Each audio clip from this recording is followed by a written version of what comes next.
We are at a turning point in history when it comes to the state of our planet.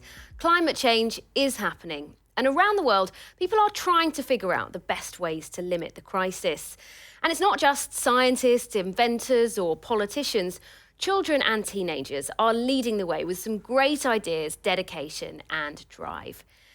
Every year, the Children's Climate Foundation puts the spotlight on some of the most extraordinary efforts being made by young people. And today, we're celebrating the winners of 2020. I'm Maggy Savage. Welcome to the Children's Climate Prize. Now, usually the winners get to come to a grand ceremony here in Stockholm at the stunning City Hall, but this year, things have to be done a little bit differently due to the pandemic. So we're going to be meeting the winners online. Before I introduce them, though, looking back on 2020, it has been a challenging and tough year for all of us. But that's why it's so important that we don't forget that there are good and positive things happening in the world as well. And that's why this year's winners are so important. They dared to look for solutions and think positively, even during these turbulent times. And just take a look at the globe. This is a map of all of the places that we've had people entering from more than 20 countries, a record number of participants this time around. And before we meet the winners, let's tell you a little bit more about some of the finalists.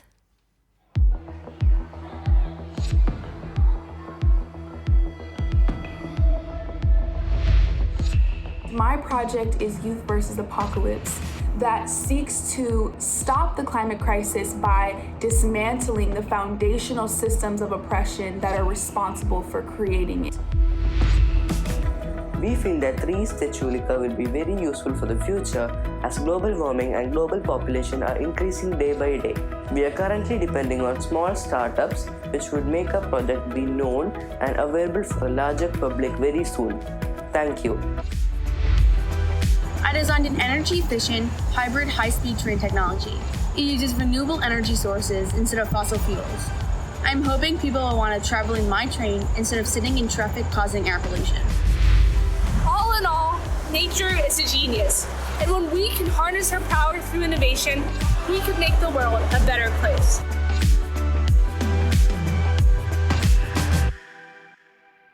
This year marks 5 years since the start of the Children's Climate Prize, which means there's a pretty cool back catalogue of former winners around the world. And we're going to chat to a few of them before we go on to this year's prizes. We're going to be speaking to Vihan and Nav. They're in New Delhi in India, last year's Clean Air Prize winners for their One Step Greener project.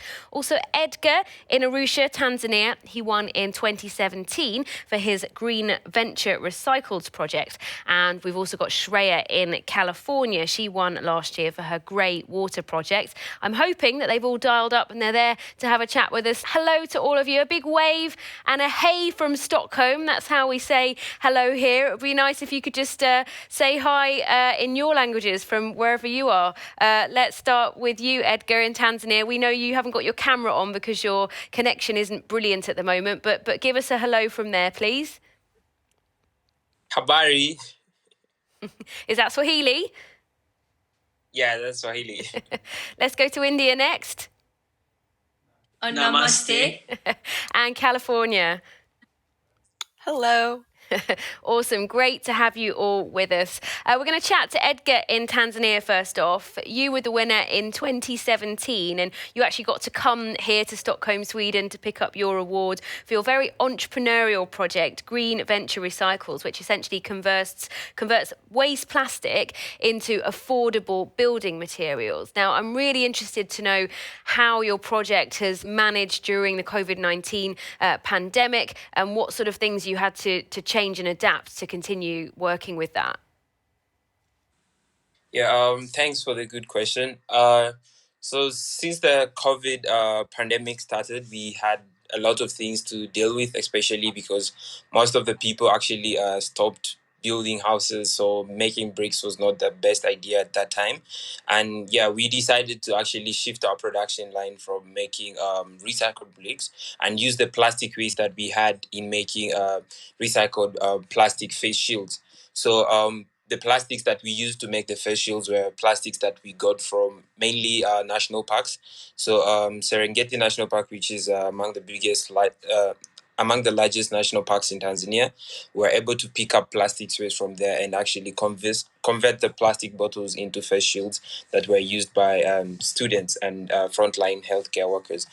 So What a we were brilliant able and to make, innovative way to pivot your idea. How many did you end up producing? so we made 1,000 face shields, and they were supplied to Tanzania, Kenya, and Uganda.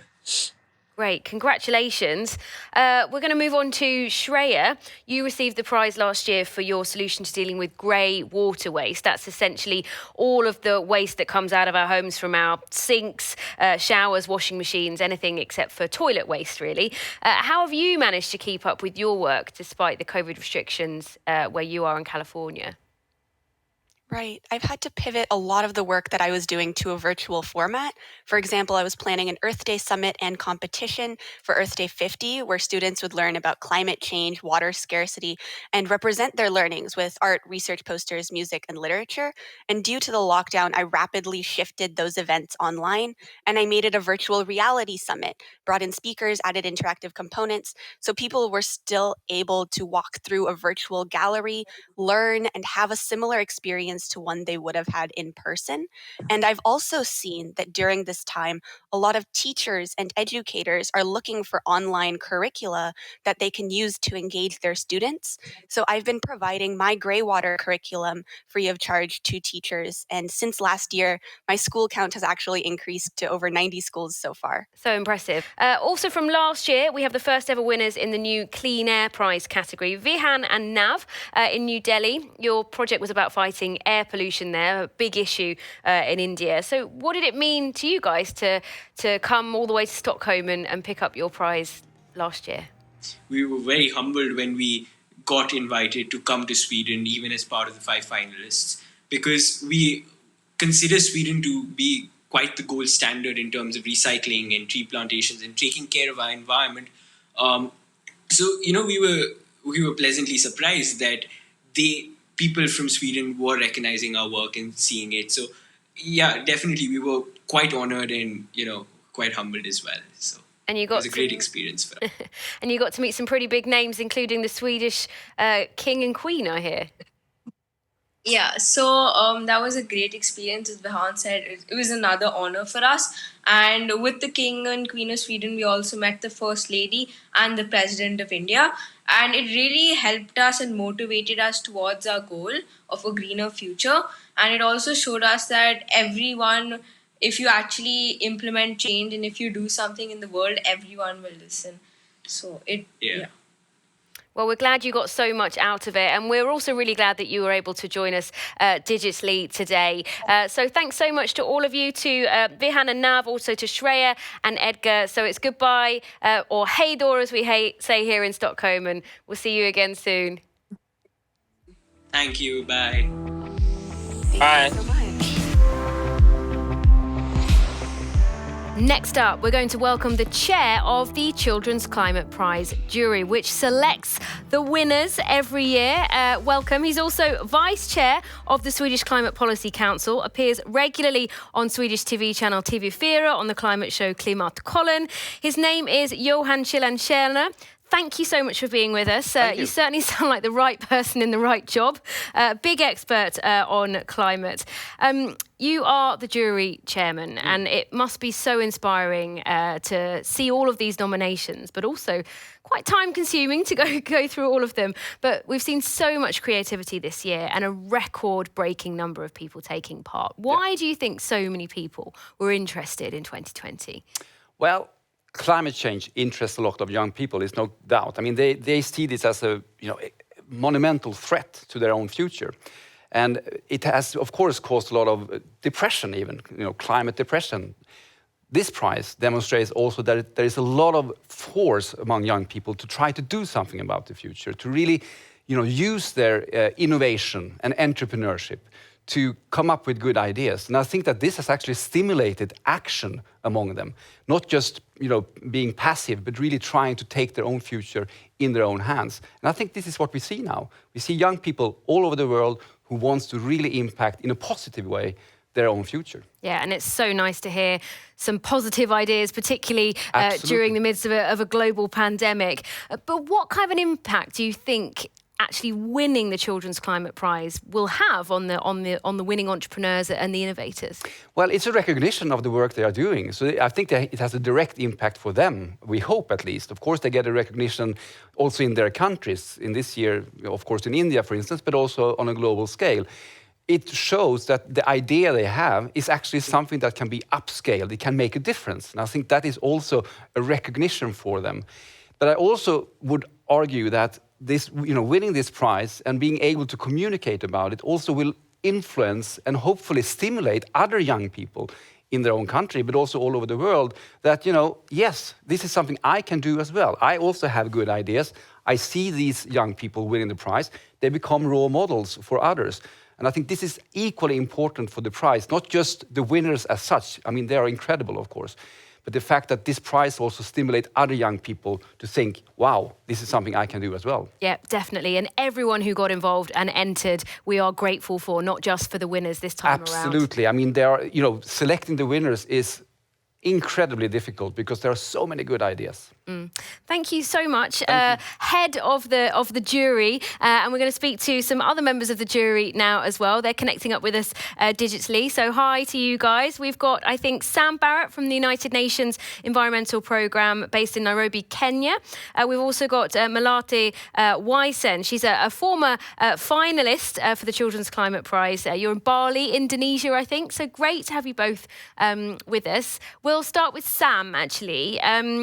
As one of the more senior members on the jury, no offence, do you think that adults are starting to do a better job at listening to children and young people when it comes to the climate compared to a few years ago? I'd say compared to a few years ago, yes. Is it good enough? No. I think there's a long way to go. And I think it's moved on from being tokenistic. But I feel like, for me, the future and the next generation really need to have a stake in the decisions that are made now, because they'll inherit the consequences of those. And so I feel like there's a lot more that we can do. But I think the Secretary General of the UN is talking a lot, which is doing the right.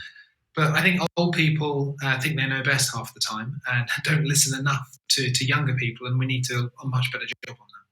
Yeah, really important point there.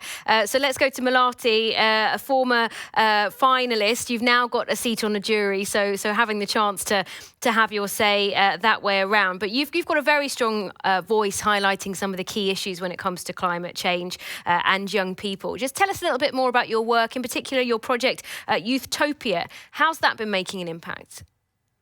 Yeah, well, first of all, I think, it's been incredibly humbling to be part of the jury and to see that there are so many young people out there that are already taking a stand, taking action. And that, directly corresponds as well to the work that I get to do every single day, which is connecting and mobilizing, organizing with like-minded young people. Youthtopia, my new project, basically after 7 years on the front line, trying to make my island home of Bali plastic bag free, I decided, okay, we need to have a platform where we empower young people, but through a peer-to-peer education philosophy. So that's where Youthtopia is all about, bringing young people who are at the front lines and building programs with them to empower the rising young change maker. And so, where the Children's Climate Prize is all about recognizing and empowering young people who have already done those things, we want to work with them at Youthtopia and say, look, it's not only these young people, you can be one too. And I think that that's a nice synergy that we have here tonight. Absolutely. Well, best of luck with your work in that area. Thank you so much for joining us, Sam. Thank you, Malati, as well. And of course, to Johan with me here in the studio in Stockholm. And now it's finally time to learn a bit more about our winners.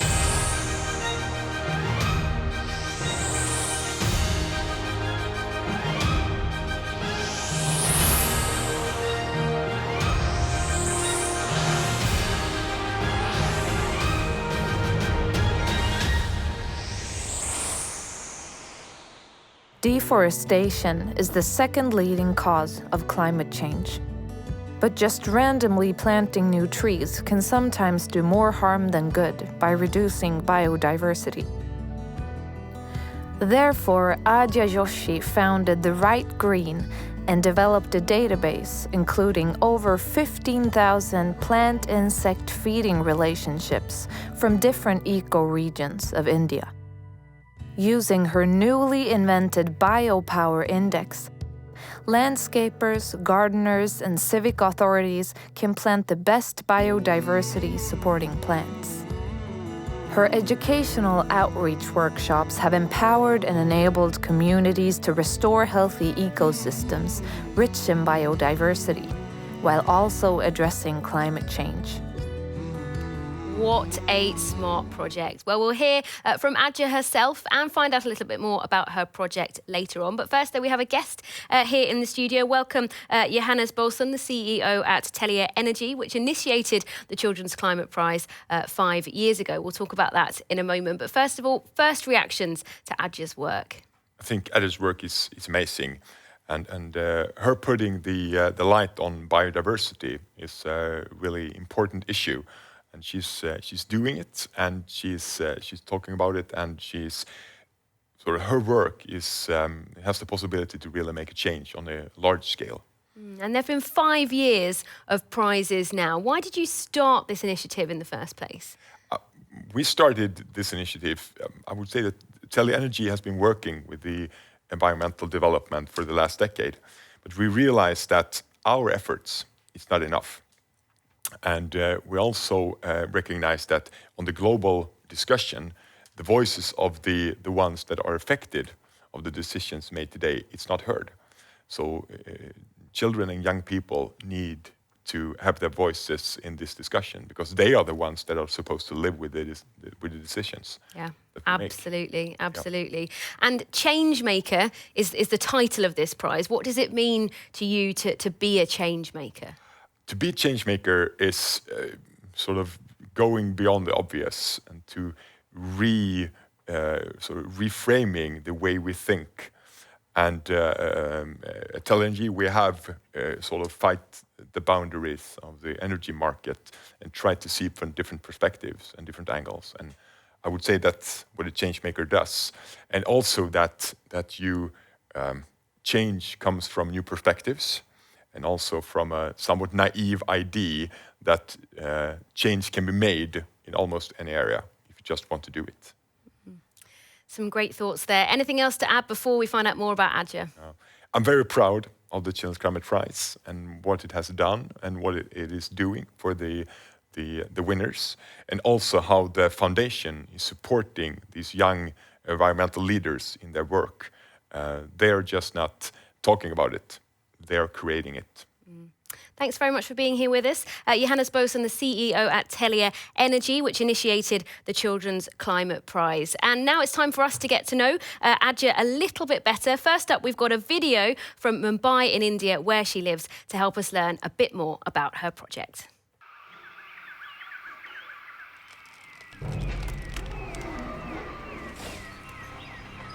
If we don't fix our environmental problems like right now, I think that we're going to end up living in a world that is completely inhabitable.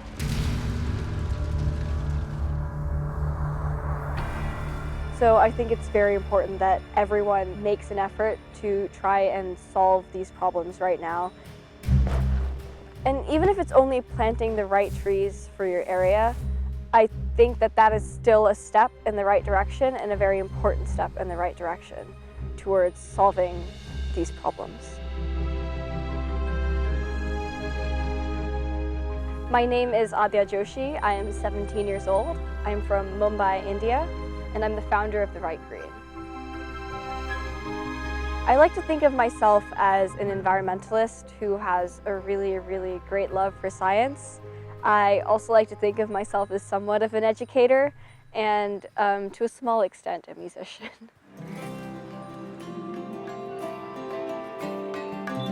I've always really been interested in the environment.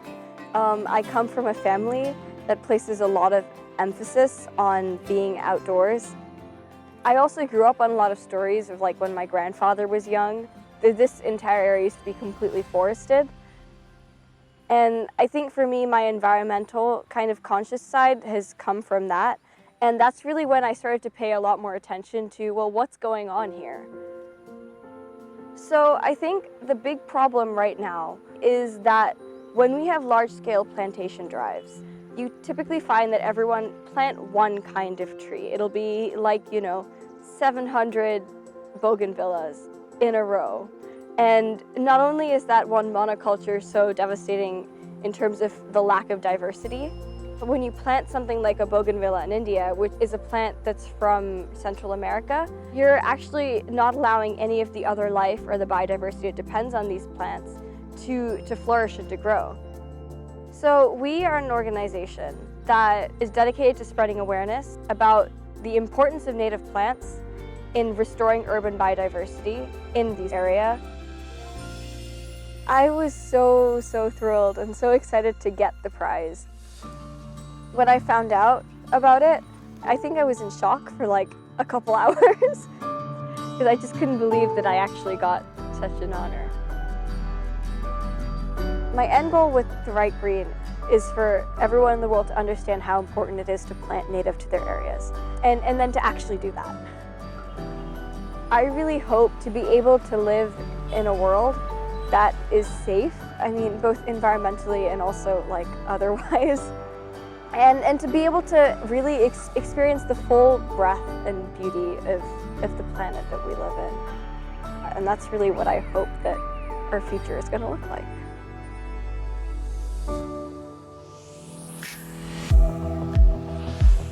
Wow, so much hard work has gone into that project. And we can meet the person behind it, Adya. She's logged onto her computer, I'm hoping in Mumbai. Yes, there she is. Hello.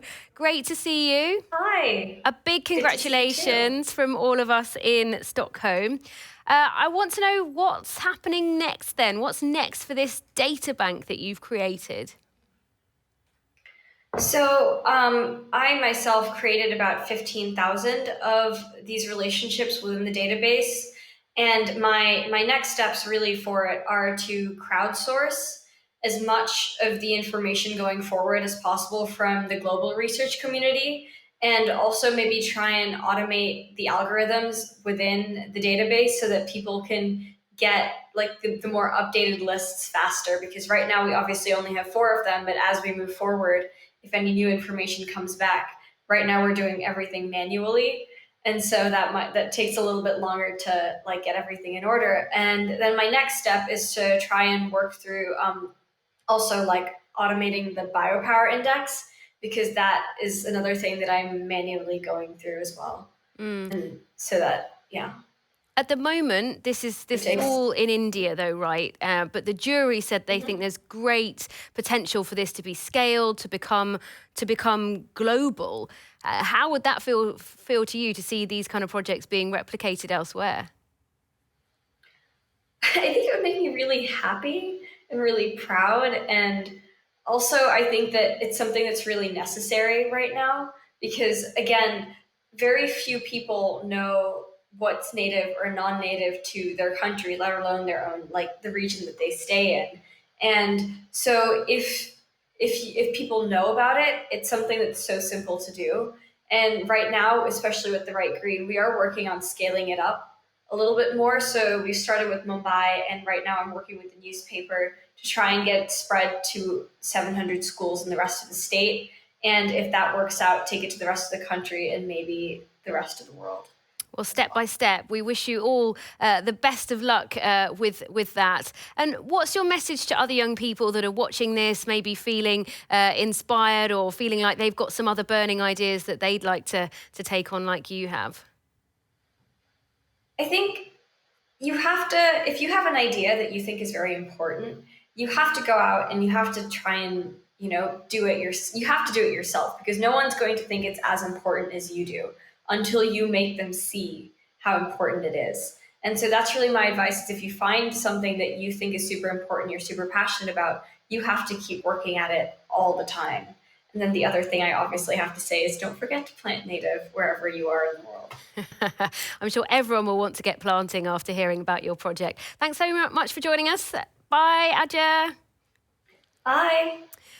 All right, now we're going to move on to the next prize, clean air.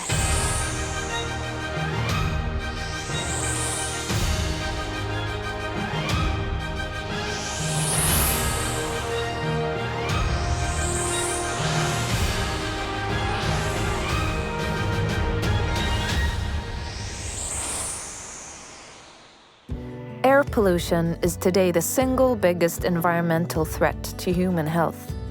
According to the World Health Organization, 9 out of 10 people are breathing toxic air, and children are most at risk. There are about 10 million ironing carts in use in the streets of India. Together, they use about 50 million kilos of charcoal every day, consuming enormous amounts of wood, polluting the air, and contributing to climate change. Venetia recognized the need for a sustainable solution to the problem and created a solar-powered ironing cart, an innovation that proves safer and healthier air. If implemented on a large scale, this is an invention that can have a significant positive impact on India's air quality and people's health. Benefits to both society and the environment with sustainable clean air solutions. The Clean Air Prize was initiated by air purification company Blue Air to try and help raise awareness, support innovation and drive action to fight one of the biggest health risks for young people today, that of air pollution. And Blue Air have sent us this message. They say children are more vulnerable to air pollution than adults because their bodies are still growing. And as we saw in that earlier video, according to the World Health Organization, 9 out of 10 people currently breathe in toxic air. Now, Blue Air say that clean air is fundamental to living a healthy human life. The air we breathe touches our lives in many ways, the way we think, how well we sleep, and how long we live. And they say the team at Blue Air is very proud to see Venetia's engagement and drive for a future free of air pollution. So let's find out a little bit more about her. This year's Clean Air winner, she's based in Chennai, India, Venetia Umashankar.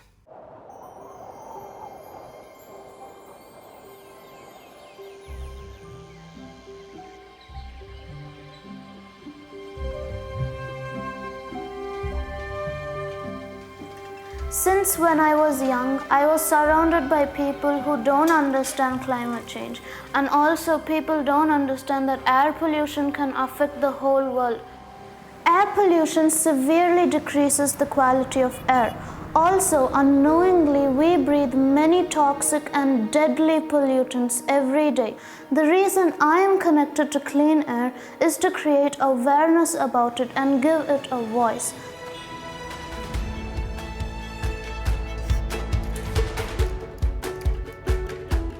My name is Venetia. I'm 14 years old and my hobbies include singing, painting, playing the keyboard and gymnastics. I also love to make pancakes.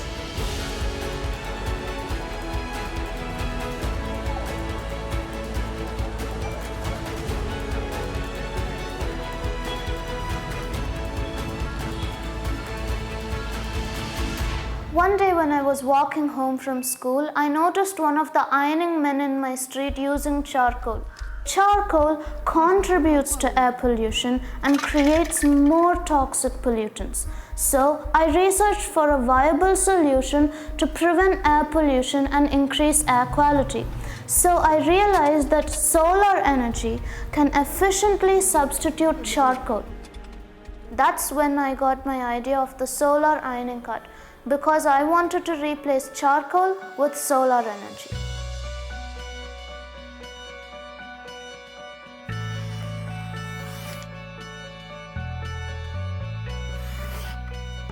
Just imagine how much deadly pollutants get mixed up in the air.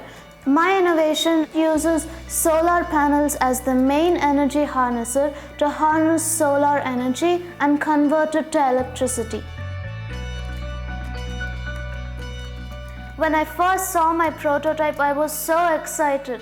It was a full-scale prototype and everything was working. I rode it across the street and I charged my mobile phone. Everything was working really well. At that moment, it clicked to me that this innovation could change the system of ironing clothes completely in this country.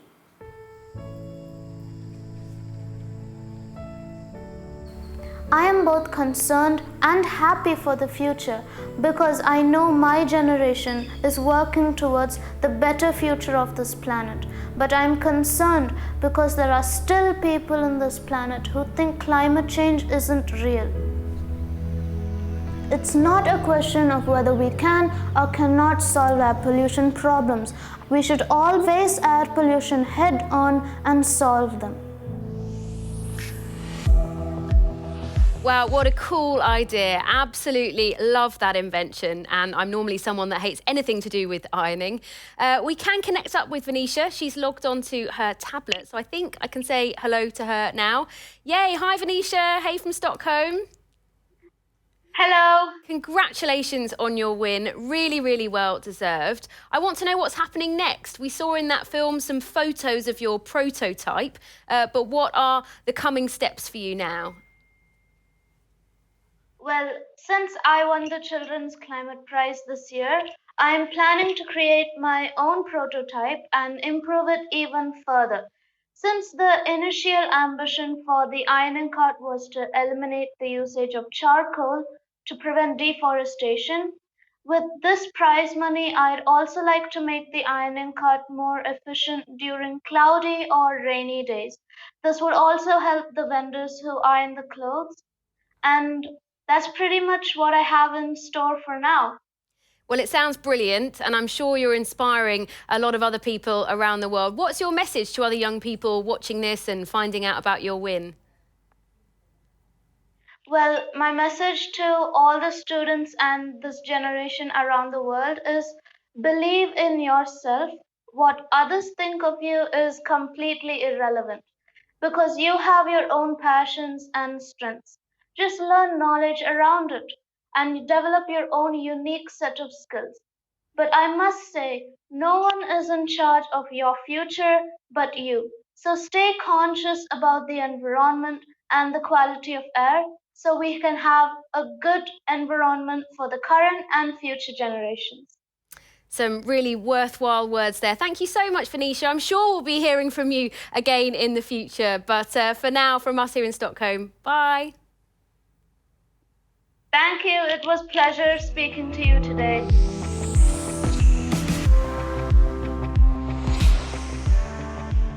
Now we have another exciting guest joining us in the studio, someone who's followed this prize ever since it was first launched. Welcome to Sweden's Environment and Climate Minister, also Deputy Prime Minister of Sweden, Isabella Lövin. Thank you so much for joining us here today. Well, thank you for having me.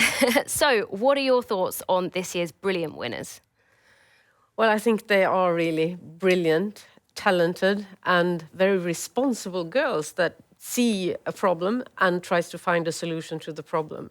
I think both addressing the pollution in our cities and climate change, which the solar-powered iron invention does, and also looking at the biodiversity and how we must protect the biodiversity and the ecosystems through this native plants bank. I think it's really brilliant ideas, and they are also going to be very useful and practical at work. And speaking of biodiversity, that's come up a lot during today's discussions, also air pollution. How much are these topics part of the global climate agenda at the moment? Increasingly, they are in the discussions. I think a few years ago, we were almost always talking about emissions, how to reduce coal-fired power plants and the use of oil and gas, fossil fuels. But now, increasingly, we're talking also about ecosystem services and how replanting the forest and trying to restore the natural ecosystems, how that binds carbon from the atmosphere into the soil, into the green that we have on our planet, and how that increases the biodiversity, the insects, the flowers, the butterflies, everything that is beautiful on our planet, but also creates services for us as humanity when it comes to water, when it comes to the air that we breathe. So it's more and more interlinked, these discussions, and I think we just have one big ecosystem on our planet, and the climate and the atmosphere is part of that, but also the ocean and the forest and everything that is green on our planet. We've heard from a few people today who've ended up in the spotlight because of their ideas, but what about the green youth movement more generally? What do you think about that, and how is that influencing politics around the world right now? Well, I think it's incredibly important, and it really made me so happy when I saw increasing numbers of young people in the streets, not only in Sweden, because it started out in Sweden and in Europe, but all across the globe. And that's a really, really impressive and mighty sign of a new generation that demands their right to a healthy planet. And they have every right to that. And it has impacted global politics. I can really say that. I've been to these meetings. I've seen the change in the rhetoric and the words used by our global leaders, both at the Davos, where the business leaders are, at the UN and in the EU. I mean, Greta Thunberg, who started all this only 1 or 2 years ago, she's been invited to all of these very major events and been a major speaker at these events, and all the leaders can relate to their own children or grandchildren, and that makes a change. So really, my great thanks to everyone that has showed their willingness to really put pressure on global leaders. And I would like to say to them, they have succeeded, but we're not there yet. We need to keep working. Thank you so much for sharing your thoughts and for being here to honour this year's winners. Isabella Levin, thank you. Well, thanks again to Venetia, Adja, our former winners as well, the finalists, the jury, and the companies supporting the Children's Climate Prize. We've learned so much today in a short time, and if there's one thing to take away, it's that children and teenagers, well, you guys are on it when it comes to climate change. It's great to see there are so many young minds out there working on making the future brighter. And those of us who are just a little bit older, we can definitely learn so much from all of you. So the Children's Climate Prize is then over for this year, but the search for next year's heroes is about to get started. There are so many other fantastic projects, big and small, which we know are out there, but we just haven't heard about them yet. So do let us know. The organisers of the Children's Climate Prize want to put as many as possible in the spotlight during the coming months so we can keep celebrating positive ideas and basically give people some more good news in 2020. So do get in touch when you see or hear of anyone who has a sustainable project. You can use the hashtag Children's Climate Prize or simply tag at Children's Climate Prize. Next year's winners are already somewhere out there. In the meantime, thank you so much again for today, and we hope to see you again next year. Listen. Listen carefully. Listen to the brave, smart, unique, and important voices from the world's youth. Listen to Shuteska. Listen to Shreya. Listen to Jose and Edgar. Listen to Nab. Listen to Vihan. Listen to Venetia. Listen to Adja. Listen to the ones who are yet to come.